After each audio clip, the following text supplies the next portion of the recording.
once again, I throw this out to both of you guys. Here's something I'm struggling with right now. I'm getting a software company up and running, and I'm going down the BD channel on this one too, business development channel.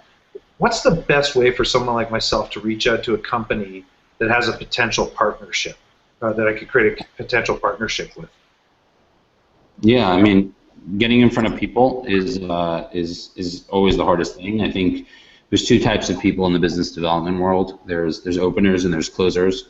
So when you're an opener, you're sort of like getting meetings and getting in front of people, and you're really good at getting people to respond to you and at least keeping their interest in wanting to take a meeting. Then closers are usually coming in and closing deals. And sometimes it's the same person, and sometimes it's not. I find that openers are usually really good when they're, like, a lot of people become openers when they're young and they're hungry and they don't know how to close a deal, but they know how to communicate, or they try a lot of things and they see what sticks and they run with that. But in terms of the best way for a BD professional to reach out to another company, I mean there's different levels of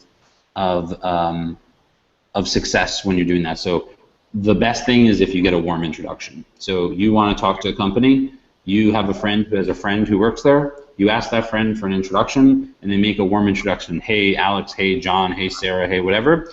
Here, you should meet each other, and this is why. And to do that effectively, you need to make it really easy for that person, that mutual friend you have, you need to make it really easy for that person to hit up the person you want to talk to and get them to respond and want to talk to you.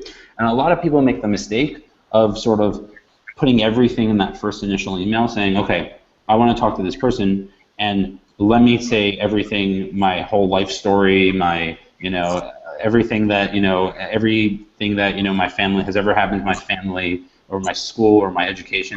And it's a mistake because a lot of these people don't have the attention span or the patience to read through a long, block of text.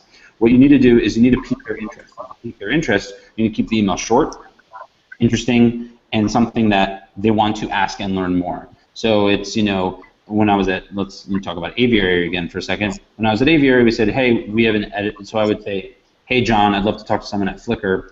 I saw that you're connected to the head of product. Is there any way you can introduce me? So John would be like, hey, send me something I could forward to the head of product. I'll forward it along with a note that you're a great guy, and hopefully if you write something interesting, the guy will want an intro. So I would go and say, hey, I'm Alex. I work in business development at Aviary. We just built an editor. You could plug it into your site.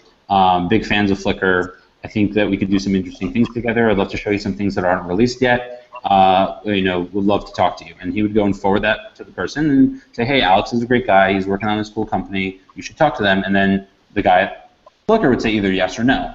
So that's the type of, that's the best way to do it. After that, meeting someone in person, at a conference or a meetup or something, that's also solid. And then the last thing you want to do is reach out blindly to somebody. And if you do that, that would be the last. That's if you've gone through every single option of ways to get in front of that person and nothing's panned out. You'd go with a blind reach out, but you want to keep that also very short. A lot of people make a mistake of sending these long-winded blind reach outs. The person is going to look at the subject line and they're going to read maybe 1 or 2 sentences, and if you haven't already gotten their interest, you're never going to get it. So you want to keep that short. You want to keep it maybe 5 sentences max. You want to make it really clear and have one specific ask, and then you have a chance. It's not a great chance, but you have a chance. But you want to exhaust every option before you go with a blind reach out.